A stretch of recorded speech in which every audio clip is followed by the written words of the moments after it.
मनुष्य के सामने कई बार भय प्रद स्थितियाँ निर्मित होती है। भय एक प्रकार का नकारात्मक संवेग है जो भयोत्पादक वास्तविक और काल्पनिक स्थितियों के निर्मित होने पर प्रकट होता है। जब भी मनुष्य के मन में किसी प्रकार का भय समाता है तो उस भय से उसके अंदर एक अलग प्रकार का प्रकंपन होता है। उस प्रकंपन के परिणाम स्वरूप हमारे शरीर में अनेक प्रकार के नकारात्मक रसायनों का स्राव होना शुरू हो जाता है और वह स्राव हमारे तन को, हमारे मन को बुरी तरह प्रभावित करता है। उससे हमारी स्थितियाँ गंभीर बन जाती हैं। आचार्य मानतु कहते हैं कि प्रभु समस्याएं सबके सामने आती हैं। जो शक्तिमान होते हैं वो शक्ति से समस्याओं का हल ढूंढते हैं और जिनके पास शक्ति नहीं होती, भक्ति होती, वो भक्ति से समस्याओं का हल निकाल लेते हैं। हो सकता है शक्तिमान अपने सामने की समस्याओं से हार भी जाए और जो भक्तिमान है वो कभी हारता नहीं, वो अपराजेय होता है। जो मनुष्य शक्तिमान है उसमें केवल खुद की शक्ति लगती है, पर जो भक्तिमान है वहाँ प्रभु की भी शक्ति उसके साथ जुड़ जाती है। पिछले प्रसंगों में कहा गया कि भगवान आपकी भक्ति के प्रताप से काम और मान का प्रतीक हाथी शांत हो जाता है, क्रूरता का प्रतीक शेर शांत हो जाता है, कषाय की अग्नि की ज्वाला शांत हो जाती है, क्रोध रूप, लोभ रूप सांप निश्चेष्ट हो जाता है। और फिर कहा गया आपके सामने आपके नाम स्मरण से कैसा भी भयावह युद्ध हो, संग्राम हो, उस संग्राम में भी कोई विचलित नहीं होता। अब कह रहे हैं भगवान आपका नाम आश्रय लेने से कैसा भी भयानक समुद्र हो जिसमें बड़वानल लगे हों, ऐसी लहरें उत्पन्न हो रही हो मानो सुनामी आ रही हो, उस समुद्र को भी आपका भक्त बहुत आसानी से पार कर लेता है। पहले छंद लें। आज भक्तांबर के समापन का दिन है। 5 छंद है और आज मैं इन अंतिम 5 छंदों के साथ इसे पूरा करूँगा मूल अर्थों को लेते हुए। अम्भो निधो क्षुभित भीषण नक्र चक्र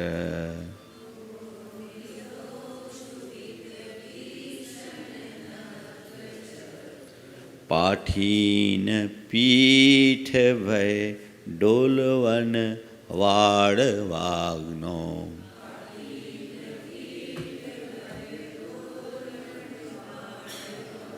रंग तरंग शिखर स्थित यान पात्रा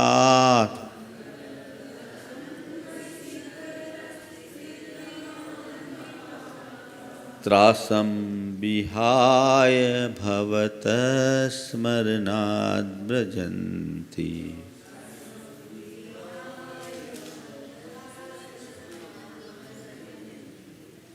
हे भगवान, भवता स्मरणात्, आपके नाम स्मरण से अम्भो निधो,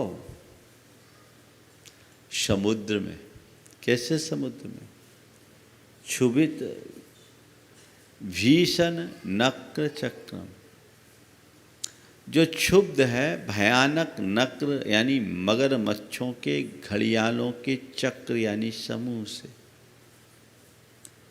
पाठीन पीठ भैद उलवन वाड़ वाग्नो, उलवन वाड़वाग्नो, जिसमें तीव्र बड़वाग्नि जल रही है। समुद्र में भी आग लगती है, इसको बोलते हैं बड़वाग्नि। पानी में आग लगती है, उसको बोलते हैं, जंगल में आग लगती है तो उसको बोलते हैं दावाग्नि। और समुद्र में जो आग नीचे से निकलती है जिससे पूरा समुद्र क्षुब्ध हो उठता है, उसको बोलते हैं बड़वाग्नि। पाठीन पीठ भयत, जो बड़े बड़े मच्छों, व्हेल जैसी मछलियों की पीठ से डगमगा रहा है जिसका यान पात्र।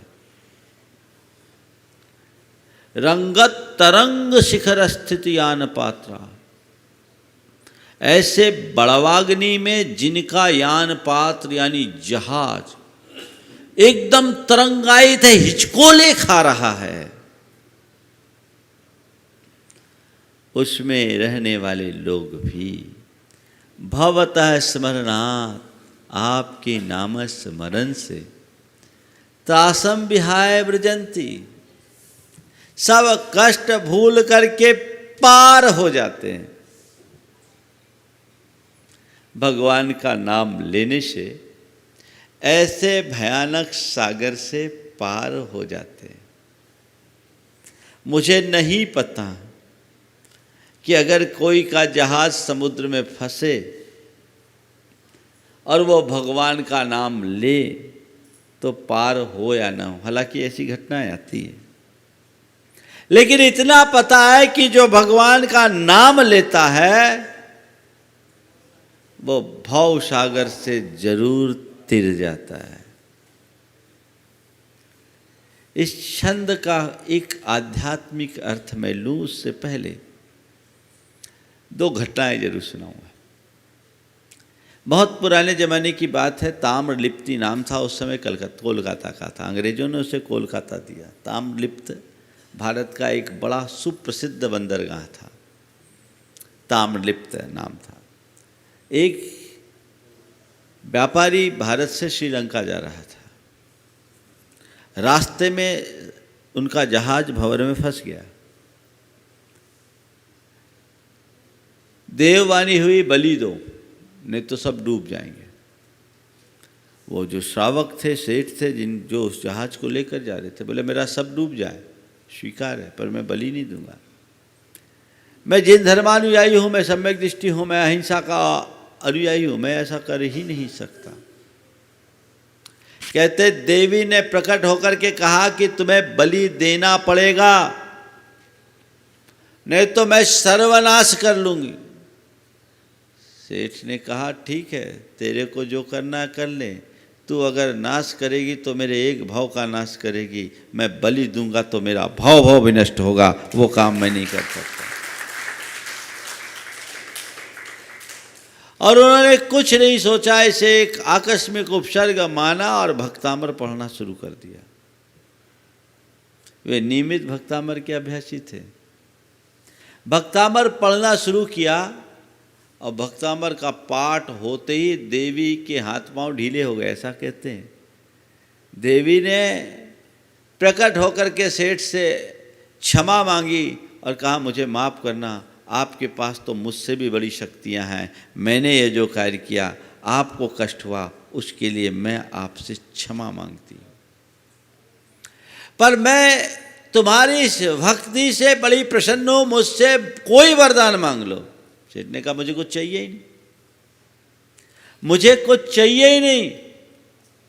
तो देवी ने कहा नहीं, वरदान तो मांगना पड़ेगा, वरदान तो मांगना पड़ेगा, मैं दूंगी। जब बहुत आग्रह किया तो सेठ ने कहा ठीक है, तुझे वरदान देना तो एक काम कर। क्या? बोले तू आज से बलि लेना बंद कर दे। सेठ के प्रताप से बलि बंद हो गई। हो सकता है इस तरह के घटनाओं में हर व्यक्ति का विश्वास न हो। अब मैं भी आपसे ये नहीं कहता कि पानी में डूब रहे हो तो केवल भगवान का नाम लो। भाई जो वहाँ साधन सुलभ हो तो लो, उसका प्रयोग करो, लेकिन उसके साथ साथ नाम भी लो। पानी में नाव ही तैराएगी, भगवान नहीं तैराएंगे, लेकिन भगवान का नाम लोगे तो नाव डूबेगी नहीं, ये तय है। और डूब भी जाए तो तुम्हारा भाव नहीं डूबेगा। दूसरी घटना बता रहा हूँ। हम लोग विहार कर रहे थे, बहुत पुरानी घटना, 1991 की। सतना से जबलपुर की ओर आ रहे थे तो अमरपाटन से बिहार किया था। सड़क पर हम लोग चल रहे थे, एक व्यक्ति लूना से आ रहा था। उन दिनों लूना बहुत चलती थी, मोपेड। वो रोड के दूसरे तरफ था, हम लोग एक साइड थे। हम लोगों के साथ करीब 200-250 लोग थे। एक बच्ची अपने पिता से मिलने के लिए रोड क्रॉस कर रही थी। इसी बीच एक गाड़ी आई, मारुति थी, बड़ी स्पीड में थी। और बच्ची मारुति को देख करके रिवर्स हो गई। और उसने सोचा, मारुति वाले ने सोचा कि वो उधर जा रही है, और उसने उल्टा काट लिया। बच्ची हमारी तरफ रिवर्स हुई, उसने ब्रेक मारा और बच्ची उसकी बोनट से टकराई और उछलकर हम लोगों की तरफ वापस गिर गई। गाड़ी तब तक करीब 25-30 फीट आगे रुक भी गई। ड्राइवर उतरा, अपना सिर पकड़ कर खड़ा हो गया। वो बड़ा एक संभ्रांत परिवार का व्यक्ति था। उतर गया, लोग थे, वो भी घबरा गया। इतना हम लोग देख रहे थे गलती बच्ची की, इसकी नहीं है। उसमें एक साधु बैठे थे। उसी रोड में अगर शारदा पीठ है मैहर का, वहाँ से वो दर्शन करके आ रहे होंगे अपने। तो उन्होंने एक बात की, जो मैं जिस संदर्भ में ये बात कहने जा रहा हूँ वो आप सबको ध्यान में रखने के है। वो अपने हाथ में एक सुमरनी लिए हुए थे। उतर करके उनने हम लोगों को प्रणाम किया और कहा, महाराज, इस सुमरनी के प्रताप से बच्ची बची, नहीं तो बचने वाली नहीं थी। इस सुमरनी के प्रताप से बच्ची बची, नहीं तो बचने वाली नहीं थी। महाराज, मेरा नियम है, जब मैं यात्रा करता हूँ, जब तक गाड़ी चलती है, केवल सुमरनी चलाता हूँ, अपने इष्ट का नाम लेता हूँ। मैं आज आप लोगों को सलाह देता हूँ, आज कोई भी यात्रा निरापद नहीं है। चाहे तुम कार से चलो, चाहे बस से चलो, चाहे ट्रेन से चलो, चाहे प्लेन से चलो, यात्रा निरापद नहीं है। चलना तो है, मैं कहूँ चलो मत, तो वो तो प्रैक्टिकल नहीं है। तो क्या करो, माला हाथ में लो। जितने देर गाड़ी चले, जितनी देर चले, उतनी देर इधर उधर की दुनियादारी की बात करने की जगह भगवान का नाम ले लो। 99% एक्सीडेंट नहीं होगा, और 1% होगा भी तो सही जगह पहुंचाएगा। ये प्रयोग कर सकते हो ना। उतना संयम महाराज कहाँ। यहाँ तो गाड़ी में बैठते ही और दुनिया की बातें शुरू कर देते हैं। ये कह रहे मेरे साथ हुआ। तो मैं एक सलाह देता हूँ, जब गाड़ी रुके तो बात करेंगे, गाड़ी चले तो मौन रखेंगे, आप बच सकते हैं। बंधुओं, ये सागर से पार होने की बात है। पर मैं इस छंद में एक दूसरे सागर का दर्शन कर रहा हूँ। वो सागर क्या है? अम्भो निधो, ये भव सागर है। इस भव सागर में इस संसारी प्राणी का यान पात्र चल रहा है, इस देह के माध्यम से, और रहने वाला आत्मा है। हमारा ये शरीर यान पात्र है और इसमें रहने वाला जीव आत्मा है। इसके अंदर संकल्प और विकल्प के मगरमच्छ और मछलियाँ उत्पात मचा रही है, और कषाय अग्नि का बड़वालन उत्पन्न हो रहा है। इससे हमारा यह जीवन का जहाज एकदम हिचकोले खा रहा है, लहरा रहा है। ऐसे इस संकल्प विकल्प से क्षुब्ध कषाय की बड़वाग्नि जिसमें प्रज्वलित हो रही है, और जिसका जीवन पल पल संघर्षों से जूझ रहा है, वो व्यक्ति यदि भगवान का नाम स्मरण करे तो शांति और सुकून से अपनी मुक्ति मंजिल तक पहुंच सकता है, भव सागर से पार उतर सकता है। इसमें कोई संशय नहीं है। है संशय? तो भैया सागर तो न तुम्हें आज तैरना है, न ऐसी कोई समस्या है, पर भव सागर से पार उतरने के लिए तो यही एक रास्ता है, और कोई दूसरा रास्ता नहीं है। सागर में तो फिर भी पनडुब्बियाँ हैं, पर भवसागर से पार उतरने का एक ही रास्ता और कोई दूसरा रास्ता नहीं है। अगला छंद। उद्भूत भीषण जलोदर भार भोगना,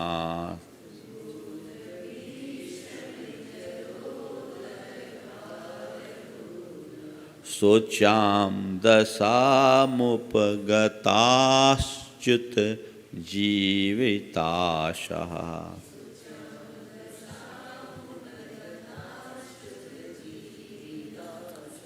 तत्पाद पंकज रजोमृतदिग्ध देहा,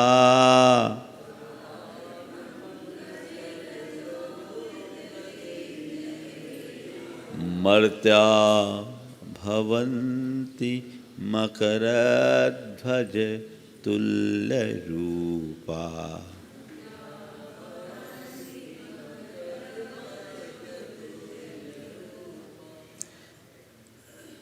एक बीमारी होती है जलोदर, बड़ी भयानक बीमारी, प्रकोप चलता था, उसमें पेट में पानी भर जाता है और बहुत मुश्किल, आज एक प्रकार का सिंड्रोम है। आजकल तो फिर भी इसकी चिकित्सा है, लेकिन एक ज़माने में बड़ा असाध्य रोग था। तो कह रहे भगवान, उद्भूत भीषण जलोदर भार भुगना, उत्पन्न हो गए हैं भयानक जलोदर रोग से, के भार को जो भोग रहे हैं, यानी जो व्यक्ति जलोदर जैसे जानलेवा रोग को भोग रहा है। शोचाम दशा मुपगताश्च्युत जीवितासा, च्युत जीविताशा, जिनके जीने की आशा जिनने जीने की आशा छोड़ दी है, और जो सोचाम दशाम उपगता, जो सोचनीय दशा को प्राप्त हो गए। तद पाद पंकज रजो मृत दिग्ध देहा, आपके चरण कमल के रज से जिसने अपने शरीर को दिग्ध यानी सिंचित कर लिया है, ऐसा मर्त मनुष्य मकरध्वज तुल्य रूपा भवंती, मकरध्वज के यानी कामदेव के समान हो जाते हैं। छंद का सीधा सीधा अर्थ है कि भगवान आपके नाम लेने से असाध्य रोग भी दूर हो जाता है। आप जलोदर को उपलक्षण लो, लेकिन गंभीर से गंभीर बीमारियां आपके नाम से दूर हो जाती है। आप कहोगे महाराज फिर तो कोई बीमारी आए तो इलाज कराने की ज़रूरत ही नहीं, फिर अस्पताल बंद करवा दो।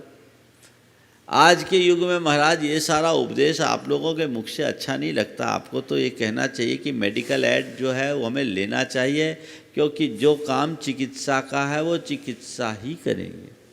मैं आपकी बात में अपनी सहमति देता हूँ कि मेडिकल का काम मेडिकल करता है, चिकित्सा का काम चिकित्सा से होता है, लेकिन भगवान का नाम स्मरण भी एक प्रकार की चिकित्सा है। और बहुत सारी बीमारियों में हम भगवान के नाम के बल पर नियंत्रण पा सकते हैं, स्वास्थ्य लाभ, आरोग्य लाभ ले सकते हैं। मैंने अपने शुरुआती भक्तामर के व्याख्यानों में कहा था कि आज अमेरिका में कितना रिसर्च हो रहा है और प्रार्थना के बल पर इलाज हो रहा है। अमेरिका के 125 मेडिकल कॉलेजों में 85 के पाठ्यक्रम में प्रार्थना जोड़ा गया है। डॉक्टर प्रिस्क्रिप्शन में लिख रहे हैं, इसके पीछे वजह क्या है? थोड़ा सा इसके विज्ञान पर हम चर्चा करें। जब हम कोई मंत्र जाप करते हैं, स्तोत्र पाठ करते हैं, भक्तामर जैसे स्तोत्र को पढ़ते हैं, तो उससे हमारे चेतना में एक विशेष प्रकार का प्रकंपन उत्पन्न होता है। उस प्रकंपन से हमारी जो अंतःस्रावी ग्रंथियाँ हैं, जो एड्रिनल ग्रंथि, पिट्यूटरी ग्लैंड, ये दो मुख्य ग्रंथियाँ हैं, इनका बड़ा अनुकूल सिक्रेशन शुरू हो जाता है। ऐसे रसायन प्रकट होने लगते हैं जो काफ़ी हद तक हमारे रोग प्रतिरोधी क्षमता को मजबूत बनाते हैं और उससे हमारा स्वास्थ्य लाभ होता है। आज एक्यूप्रेशर वाले क्या करते हैं, एक्यूपंक्चर वाले क्या करते हैं, हमारे शरीर में लगभग बहुत सारे पॉइंट्स हैं जिसमें 150 मुख्य पॉइंट्स हैं, उनको दबाते हैं और उससे हमारे शरीर के रसायनों को परिवर्तित करते हैं। तो ये प्रकंपन हमारे चिंतन, ध्यान, प्रार्थना से हो सकता है और उससे बदलाव होता है। लेकिन बीमारी तेज हो या कर्म का उदय तीव्र हो तो कोई निमित्त काम नहीं करता। इसलिए क्या करें, हमारी संस्कृति में 2 बातें कही गई है, दवा भी लो और दुआ भी लो। दवा हो और दुआ हो। दवा तन पर असर करती है, दुआ मन को प्रभावित करती है। और तन की बीमारी के 100 इलाज है, मन की बीमारी का कोई इलाज नहीं। कितनी भी अच्छी चिकित्सा आपकी हो, अगर मन चिकित्सा को पूरी तरह स्वीकार नहीं कर पा रहा है तो आपको आरोग्य लाभ नहीं मिलने वाला। तो तन को की चिकित्सा के साथ साथ मन को बांधने के लिए ये एक सशक्त माध्यम है। जब आप मन में इष्ट स्मरण करते हैं, प्रभु का नाम लेते हैं, तो उससे आपके अंदर पॉजिटिव वेव्स प्रकट होते हैं और वह सकारात्मकता आपके जीवन की दिशा को सुनिश्चित करती है। उससे जीवन नियंत्रित होता है और हम बहुत कुछ हद तक अपनी बीमारियों से मुक्ति प्राप्त कर सकते हैं। इसलिए जब कभी ऐसी स्थितियां आए, हम इलाज भी कराएं तो हम अपनी आंतरिक चिकित्सा भी करें। बहुत लाभ होता है, बहुतों को लाभ हुआ है। हारना नहीं चाहिए, क्योंकि हमारे पास 2 ही साधन हैं, एक तो दवा का है, एक दुआ का है। दवा देने वाले दवा दें, दुआ करने वाले हम दुआ करेंगे। कर्म शास्त्रीय दृष्टि से जब हम इस विषय पर विचार करते हैं तो एक बात प्रकट होती है। जब हमारे तीव्र अशांता का उदय चल रहा हो, उस घड़ी में हमने अपने मन को शांत कर लिया तो उस अशांता का प्रकोप शांत हो जाता है और विशुद्धि के प्रबलता से कई बार ऐसा भी होता है कि अशांता साता में परिवर्तित हो जाती है।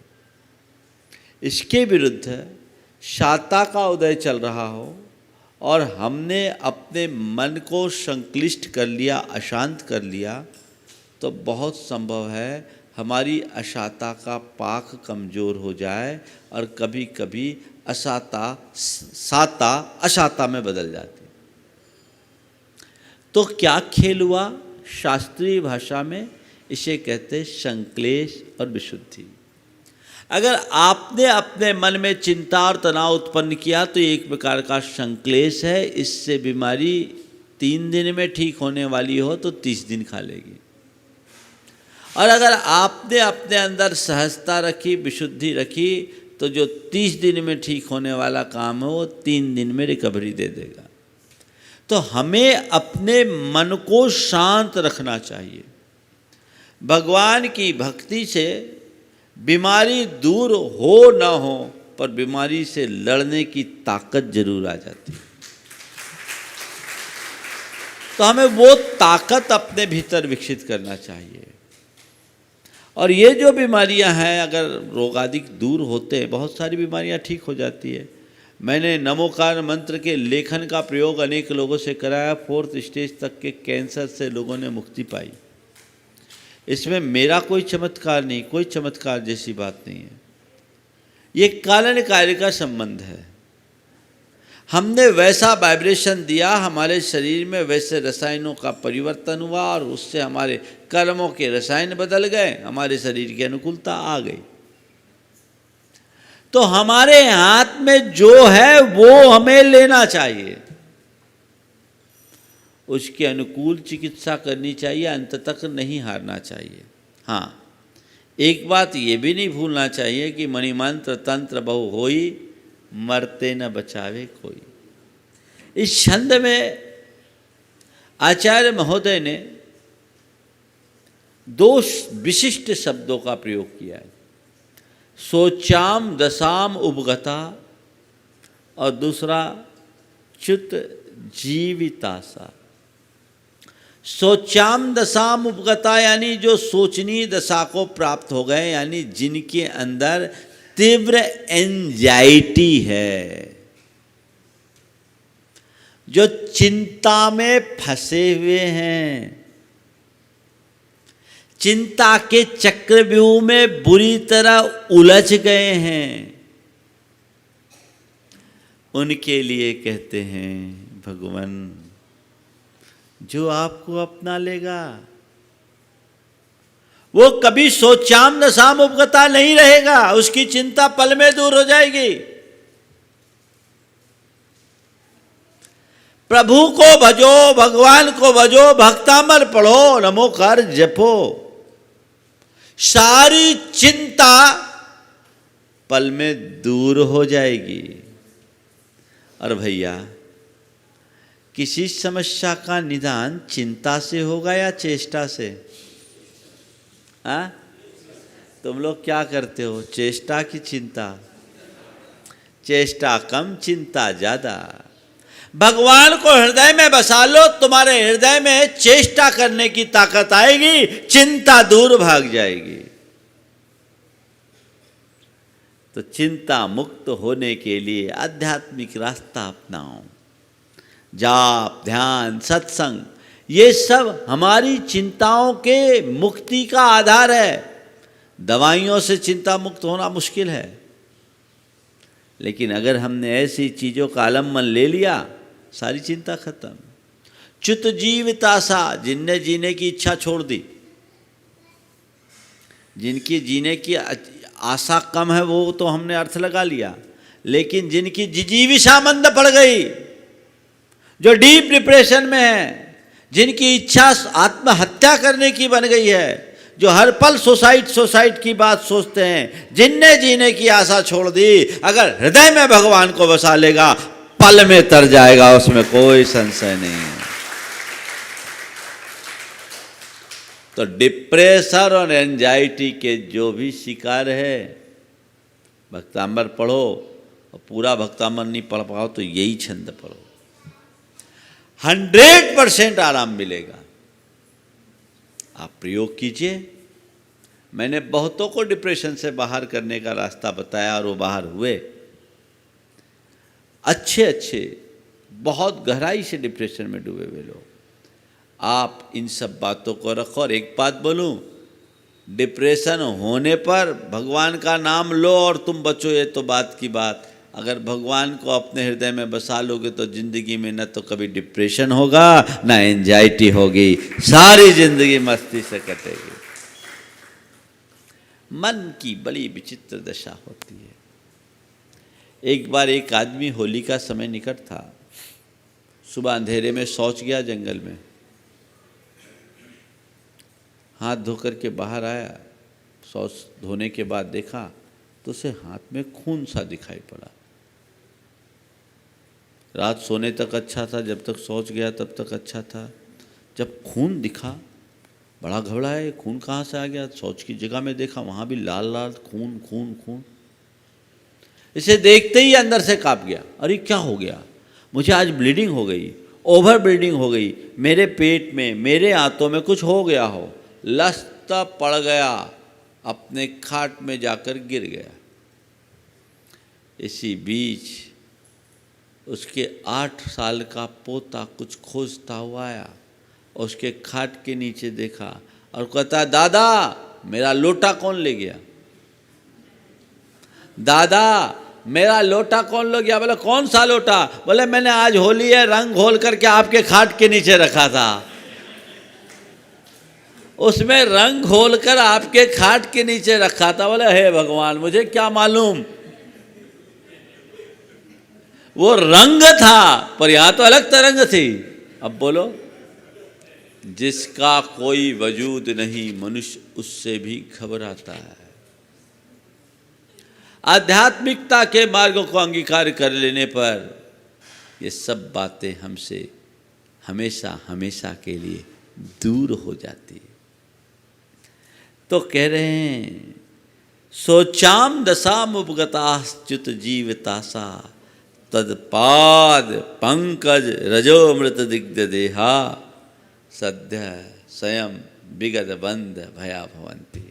वे स्वयं सारे बंध से मर्त्या भवंती मकरध्वज तुल्य रूपा, वो मकरध्वज की तरह हो जाते हैं, यानी उसका जीवन सोने जैसा दमक जाता है। मकरध्वज का अर्थ सोना भी होता है। सोने जैसा दमक जाता है, वो अपने ज़िंदगी को बेशकीमती बना लेता है। हम अपने हृदय में वो बात रखें। एक बात और ध्यान रखना, तन की बीमारी को कभी मन पर हावी मत होने देना। कितनी भी गंभीर बीमारी हो, उसको मन पर हावी मत होने दो। तन तो, शरीर तो रोग का घर है, शरीरम व्याधि मंदिरम, इसमें तो बीमारी होगी। इतना कहते हैं कि जितने रोम उतने रोग। अंतर यह है किसी का रोग प्रकट हो गया, किसी का अंदर दबा है, घबराना क्या, ये तो एक दिन जाना ही है और खाक में मिलना ही है। इसकी क्या चिंता, इसकी क्या परवाह, इसको देखकर घबराना नहीं। मेरे पास एक व्यक्ति आए, कैंसर से पीड़ित थे। वो जितना घबराया उससे ज़्यादा उसके परिवार के लोग घबराए हुए थे। 62 साल की उम्र, कैंसर हो गया, परिवार के लोग भी घबराए। अब परिवार के लोग घबराए, थोड़ा बहुत इफेक्ट तो होगा ही। मेरे पास आया, मैंने संबोधा, बोले ठीक है इलाज कराओ। बोले ठीक है, अभी महाराज जी हमारा कीमो चल रहा है, रेडिएशन होगा, उसके बाद डॉक्टरों ने कहा है कि ठीक हो जाएंगे। मैंने एक ही वाक्य बोला भाई घबराना नहीं है, एक चीज़ का श्रद्धान रखो, जब तक तुम्हारी आयु है तुम्हें कोई हिला नहीं सकता, और आयु पूरी होने पर कोई जिला नहीं सकता। बस इस बात को गांठ में बांधो। मैंने परिवार के लोगों को भी बोला, तुम लोग अपने लिए रो रहे हो, इसके लिए नहीं रो रहे हो। इनको हो गया तो मेरा क्या होगा। अभी ये क्षण अपने लिए रोने का नहीं है, तुम्हें ये सोचना चाहिए कि हम इनकी चिकित्सा करें। डॉक्टर जब तक आशा दे तब तक डॉक्टर की चिकित्सा करें, और डॉक्टर जब हाथ खड़े कर ले तो हम इनकी आत्मा की चिकित्सा करें। यह भवोद्धार का रास्ता तो अपना अपना है, अपना कल्याण करें, हमें इनकी चिंता करनी चाहिए। ये आदमी ने 62 वर्ष में हमारे लिए बहुत कुछ दिया है, आज इसके साथ विपत्ति आई है, तो हमें इनको इस तरीके से मोटिवेट करना चाहिए कि आप इस दुनिया से जाएं तो हंसते खुश से खेलते जाएं, नाचते गाते जाएं, भगवान को सुमरते हुए जाएं, रोते धोते न जाएं। इस जीवन को आपने अच्छे से पूरा किया, अगला जीवन भी आपका अच्छा बने, ये मनोभाव होना चाहिए। जिसके हृदय में आध्यात्मिक भावना होती है, जो अपनी आत्मा के स्वरूप को समझते हैं, वे कभी इन सब बातों से विचलित नहीं होते, और जो आत्मज्ञान से शून्य होते हैं, जीवन की वास्तविकता से अनभिज्ञ होते हैं, वे कदम कदम पर रोते रहते हैं। सार क्या निकलता है? एक बात गांठ में बांध के रखो, जिनके साथ भी इस तरह की स्थिति आती है, संयोग मेरे हाथ में नहीं है, मेरा ये बहिर्जीवन संयोगों से नियंत्रित है। तो जो मेरे हाथ में नहीं है उसको लेकर मैं व्याकुल चित्त क्यों हूं? अनुकूल हो तो, प्रतिकूल हो तो, स्वीकार करने में ही सार है। अनुकूल में अभिमान मत करो, और प्रतिकूल में मन में दीनता मत लाओ, खेद मत लाओ।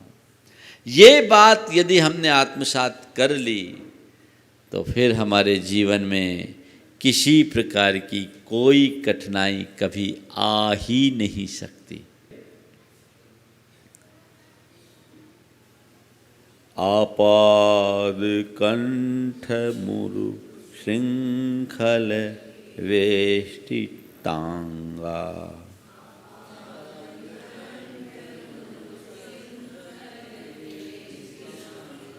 गाढ़ं बृहन्निगळ कोटिनिघ्रेष्ट जंघा।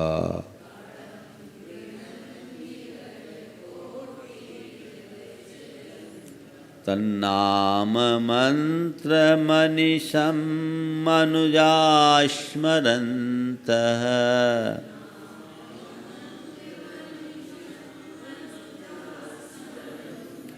सद्य स्वयं विगत बंध भया भवन्ति।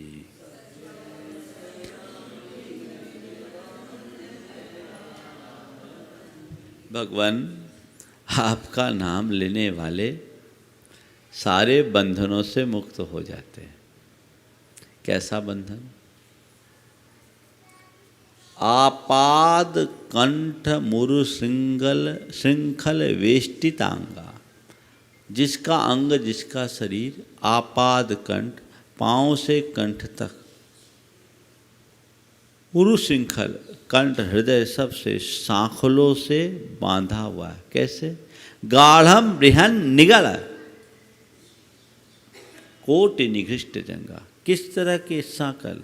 जो बड़े सघन हों, घने हों, मजबूत हों और जिनके घर्षण से शरीर छिल गया है। निघृष्ट जंघा, जंघाएं छील गई है। ऐसे सघन बंधन में बंधे हुए मनुष्य भी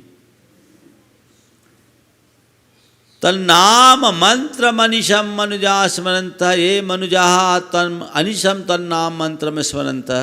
जो मनुष्य आपके नाम मंत्र का स्मरण करते हैं, सद्य स्वयं विगत बंध भया भवंती।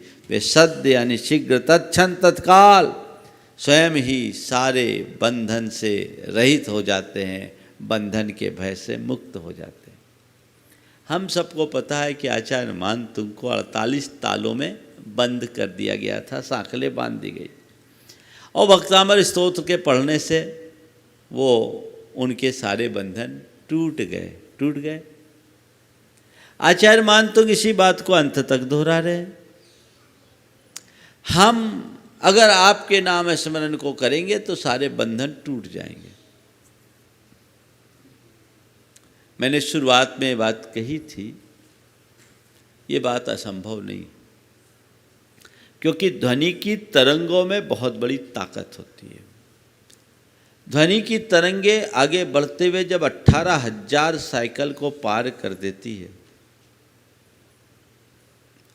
तो 18,000 साइकिल पार करने पर अश्राव्य हो जाती है, उसे पराध्वनि कहते हैं। वो इतनी सघन होती है कि उससे हीरे जैसे सघन वस्तु में भी छेद किया जा सकता है। आज अल्ट्रावायलेट ड्रिलमेंट आदि जो है वो उसी के बदौलत है, उसी से बड़ी बड़ी चिकित्साएं होती, सर्जरी होती। तो भगवान जो आपके नाम स्मरण करते करते उस पराध्वनि को प्राप्त कर ले तो उसके बंधन कटने में कोई आश्चर्य जैसी बात नहीं है। मानतुंग ने सांकलें काटी, तुम सूतली काट के बता दो कैसे कटेगा? मन ही कमजोर है। उस लेवल तक तुम पहुंचोगे तो वैसा परिणाम आएगा। जब तक नहीं पहुंचो तब तक ऐसा कोई रिजल्ट आने वाला नहीं है। पर एक बात है, बंधन के भय से मुक्त हो जाते हैं।